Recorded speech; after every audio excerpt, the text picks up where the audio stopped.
പ്രിയ സഹോദരങ്ങളെ, ഇന്ന് നമ്മൾ വളരെ ഗൗരവമുള്ള ഒരു വിഷയത്തെക്കുറിച്ചാണ് സംസാരിക്കുന്നത്. ഞാൻ ഈ വീഡിയോ ചെയ്യാൻ കാരണം ഇത് യഥാർത്ഥത്തിൽ ഈ വീഡിയോ ചെയ്യുന്നത് കത്തോലിക്കർക്ക് വേണ്ടിയാണ്.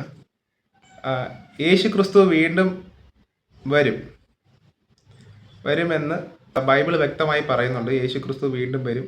യേശു തന്നെ പറയുന്നുണ്ട്, ഞാൻ വീണ്ടും വരുമെന്ന്. അത് ബൈബിൾ നമ്മെ വ്യക്തമാക്കി അല്ലെങ്കിൽ വ്യക്തമായി പഠിപ്പിക്കുന്നുണ്ട്. അതിനു മുമ്പായിട്ട് കുറച്ച് കാര്യങ്ങൾ ഈ ഭൂമിയിൽ നടക്കേണ്ടതായിട്ടുണ്ട്. ഈ വീഡിയോ ചെയ്യാൻ കാരണം നമ്മുടെ ക്രൈസ്തവരുടെ, അതായത് കത്തോലിക്കരുടെ ജീവിതത്തിൽ ഒരു ആത്മീയ മന്ദത കടന്നുകൂടിയിട്ടുണ്ട്.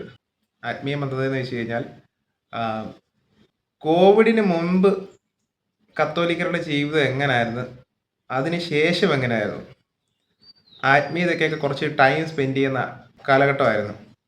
പ്രാർത്ഥന കൂട്ടായ്മകളിലൊക്കെ വിളിച്ചു കഴിഞ്ഞാൽ പലരും പോവുകയും ധ്യാനങ്ങളിൽ ആളുകൾ കൂടുതൽ പങ്കെടുക്കുക, കൺവെൻഷനുകളിൽ ആളുകൾ കൂടുതൽ പങ്കെടുക്കുക. കോവിഡിന് മുമ്പ് ഒരു ആത്മീയമായി നല്ലൊരു ഉണർവൊക്കെ ഉണ്ടായിരുന്നു. പക്ഷേ ഈ കാലഘട്ടത്തിൽ ദേവാലയങ്ങളിൽ തന്നെ ചെറുപ്പക്കാരായിട്ടുള്ള പല ആളുകളും കയറാറില്ല. അത് പണ്ടും ഉണ്ടായിരുന്നു, പക്ഷേ ഈ കാലഘട്ടത്തിൽ അത് കൂടുതലാണ്. കരിസ്മാറ്റിക്, ജീസസ് യൂത്ത്, പിന്നെ പല ഭക്ത സംഘടനകൾ, ഇതിലൊക്കെയുള്ള ആളുകളുടെ പങ്കാളിത്തം കുറഞ്ഞു വരിക. കാറ്റിസം പഠിക്കുന്ന കുട്ടികളിൽ ഒരു കുറവുണ്ട്. ആത്മീയ മേഖല അവർ ഒഴിച്ചിടുന്നുണ്ട്. ബാക്കി എല്ലാ കാര്യങ്ങളും അവർ എൻജോയ് ചെയ്യുന്നത് നല്ലതാണ്. പക്ഷേ ഇതിലും ആത്മീയതയ്ക്ക് സമയം കണ്ടെത്തണം. അത് ഒഴിവാക്കിയിട്ട് ബാക്കിയുള്ള കാര്യത്തിന് പോകുമ്പോൾ നമുക്ക് തന്നെ നഷ്ടം എന്ന് പറഞ്ഞത് സാമ്പത്തികമോ അല്ലെങ്കിൽ വിദ്യാഭ്യാസപരമായ കാര്യങ്ങളോ ഒന്നുമല്ല. ആത്മാവിൻ്റെ നഷ്ടമാണ് ഉദ്ദേശിക്കുന്നത് കേട്ടോ. ആത്മാവ് നശിക്കുന്നതിനെ കുറിച്ചാണ്. അത് നമ്മൾ തിരിച്ചറിയുന്നില്ല. സുവിശേഷങ്ങളിലും ലേഖനങ്ങളിലും പഴയ നിയമത്തിലൊക്കെ പറയുന്നുണ്ട്, മദ്യപാനി സ്വർഗരാജ്യം അവകാശമാക്കുകയില്ലെന്ന് പറയുന്നുണ്ട്. ഇത് വായിക്കാതെയും വചനം വായിക്കാതെയും വചനം അനുസരിക്കാതെയും ജീവിക്കുന്ന എത്രയോ ക്രിസ്ത്യാനികളുണ്ട്. നമ്മളെല്ലാവരും ദൈവത്തെ മറന്നങ്ങ് ജീവിക്കുവാണ്.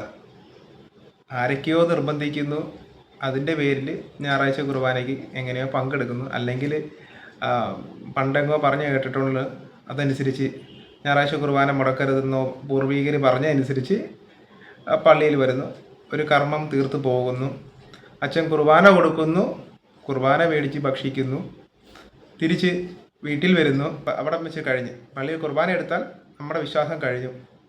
അപ്പോൾ ഞാനിത് പറഞ്ഞു വന്നത്, ഇനി അധികം കാലതാമസം ഒന്നുമില്ല. കർത്താവിൻ്റെ രണ്ടാം വരവ് ഏറ്റവും അടുത്തെത്തിയിരിക്കുന്ന ഒരു കാലഘട്ടമാണിത്. അത് വചനം വായിക്കാത്തവർക്ക് അതിനെക്കുറിച്ച് യാതൊരു തരത്തിലുള്ള ബോധ്യവും ഉണ്ടായിരിക്കില്ല. വചനം വായിക്കാത്തവർക്ക് അതിനെക്കുറിച്ച് യാതൊരു തരത്തിലുള്ള ബോധ്യവും കിട്ടത്തില്ല. വചനം വായിക്കുന്നവർക്ക് മാത്രമേ അത് വെളിപ്പെട്ട് കിട്ടത്തുള്ളൂ. വളരെ സിമ്പിളായിട്ടാണ് ബൈബിളിൽ പല കാര്യങ്ങളും വ്യാഖ്യാനം ചെയ്തേക്കുന്നത്. അത് നിരന്തരം വായിക്കുന്നവർക്ക് വ്യാഖ്യാനങ്ങൾ നമുക്ക് മനസ്സിലാക്കാൻ പറ്റും. അപ്പോൾ മത്തായിയുടെ സുവിശേഷം 24-ാം അധ്യായത്തിൽ വളരെ വ്യക്തമായി പറയുന്നുണ്ട്, ശിഷ്യന്മാർ യേശുവിൻ്റെ അടുക്കൽ വന്ന്, കർത്താവെ, യുഗാന്ത്യം എപ്പോഴാണ് സംഭവിക്കുക? അതിനു മുമ്പ് എന്തെല്ലാം അടയാളങ്ങൾ സംഭവിക്കും? കർത്താവ് ശിഷ്യന്മാർക്ക് കൊടുത്തൊരു മറുപടിയുണ്ട്. ആ അധ്യായത്തിൽ അതിങ്ങനെ വിശദീകരിച്ച് കൊടുത്തിട്ടുണ്ട്. അപ്പം നമ്മളത് വായിച്ചു നോക്കുകയാണെന്നുണ്ടെങ്കിൽ നമുക്കത് കൃത്യമായിട്ട് മനസ്സിലാകും. മത്തായിയുടെ സുവിശേഷം 24-ാം അധ്യായത്തിൽ പറയുന്നതാണ്, ക്ഷാമങ്ങൾ, ഭൂകമ്പങ്ങൾ, യുദ്ധങ്ങൾ, ജനത്തിനെതിരായി തിരിയുന്ന അവസ്ഥ, രാജ്യത്തിനെതിരായി തിരിയുന്ന അവസ്ഥ, ആ സമയത്ത് മനുഷ്യരുടെയൊക്കെ സ്നേഹം തണുത്തു ഉറഞ്ഞു പോകുന്ന അവസ്ഥ, ആരും നിങ്ങളെ വഴിതെറ്റിക്കാതിരിക്കാൻ ശ്രദ്ധിച്ചുകൊള്ളുവിൻ. ഈ കാലഘട്ടത്തിൽ പലരാൽ ചതിക്കപ്പെടുന്ന അവസ്ഥയുണ്ട്. രാജ്യങ്ങൾക്കെതിരെ വിദ്വേഷം വച്ച് പുലർത്തി യുദ്ധഭീതിയിലേക്ക് പോകുന്ന അവസരങ്ങളൊക്കെ നമ്മൾ കാണുന്നുണ്ട്. ജനത്തിനെതിരായി ജനങ്ങൾ തമ്മിൽ എന്തെല്ലാം പ്രശ്നങ്ങളായി. ഈ ലോകത്ത് എല്ലാ മനുഷ്യരും സ്വാർത്ഥരാണ്. ഈ ലോകത്തിലേക്ക് നമുക്കൊന്ന് കണ്ണോടിച്ച് നോക്കുമ്പോൾ മനസ്സിലാകാവുന്നേ ഉള്ളൂ, ലാസ്റ്റ് കാലഘട്ടത്തിലൂടെയാണ് നമ്മൾ ജീവിച്ചു കൊണ്ടിരിക്കുന്നത്. സ്നേഹമില്ലാതെ പ്രവർത്തിക്കുന്ന അവസ്ഥകളൊക്കെ, അങ്ങോട്ടും ഇങ്ങോട്ടും വിദ്വേഷവും ചതി, വഞ്ചന എല്ലാം നമ്മൾ കാണുന്നുണ്ട്. ഇതൊക്കെ സംഭവിച്ചുകൊണ്ടിരിക്കുകയാണ്. ഇതെല്ലാം പറഞ്ഞിട്ട് യേശു പറയുകയാണ്, ഇതെല്ലാം ഈറ്റുനോവിൻ്റെ ആരംഭം മാത്രമാണ്, എന്നാൽ അവസാനം ഇനിയും ആയിട്ടില്ല. ഈറ്റുനോവിൻ്റെ ആരംഭം എന്ന് വെച്ചാൽ ഇനി ഇതിനേക്കാളും വലിയ പീഡനങ്ങൾ നമ്മൾ പ്രതീക്ഷിച്ചിരിക്കണം.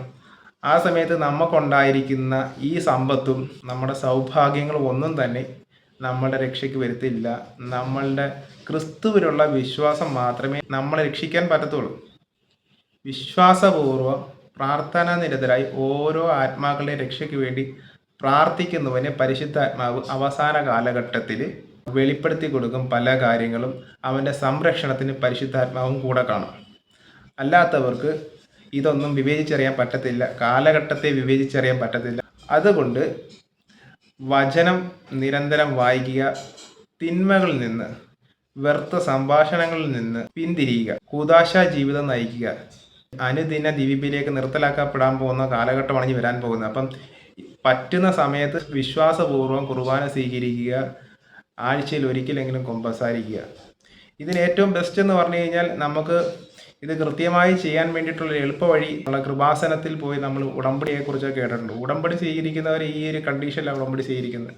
അങ്ങനെ ഉടമ്പടി സ്വീകരിച്ചു കഴിഞ്ഞാൽ, ഉടമ്പടി എടുത്തു കഴിഞ്ഞാൽ നമുക്ക് ഈ ഒരു കണ്ടീഷനിലൂടെ നമുക്ക് പോകാൻ പറ്റും. എല്ലാ ദിവസവും പള്ളിയിൽ പോകാൻ പറ്റും, കുമ്പസാരിക്കാൻ പറ്റും, വചനം വായിക്കാൻ പറ്റും. അതിനൊക്കെ നമ്മൾ ഒരുക്കുന്ന ഒരു സ്ഥലമാണ്. ഈ കാലഘട്ടത്തിൻ്റെ ആവശ്യവും കൂടിയാണ് കൃപാസനം. പോകാൻ പറ്റുന്നവർ പോയി മാതാവിൻ്റെ സന്നിധിയിൽ ചെന്നിട്ട് ഉടമ്പടി എടുക്കുക. മരീൻ ഉടമ്പടി എന്നാണ് പറയുന്നത്. ഉടമ്പടി എടുക്കുക. അല്ലാതെ തന്നെ ആൾക്കാർ വചനം വായിക്കുക. വചനത്തിലൂടെ നമുക്ക് പല കാര്യങ്ങളും ബോധ്യപ്പെടുത്തി കിട്ടത്തുള്ളൂ. ഇനിയെങ്കിലും ഇതൊന്നുമില്ല, നമ്മുടെ സമ്പത്ത് കൊണ്ട് നമുക്ക് അഹങ്കരിച്ച് ജീവിക്കാമെന്ന് കരുതരുത്. ക്രിസ്ത്യാനി ഒരിക്കലും അങ്ങനെ കരുതരുത്. കാരണം ഇനി വരാൻ പോകുന്നത് അതീവ മോശമായ കാലഘട്ടമാണ്. അപ്പോൾ ഇത്രയേ ഉള്ളൂ ഈ വീഡിയോ. നിങ്ങൾക്കിത് ഇഷ്ടപ്പെട്ടുവെങ്കിൽ അനേകർക്ക് വേണ്ടി ഈ വീഡിയോ ഷെയർ ചെയ്യുക.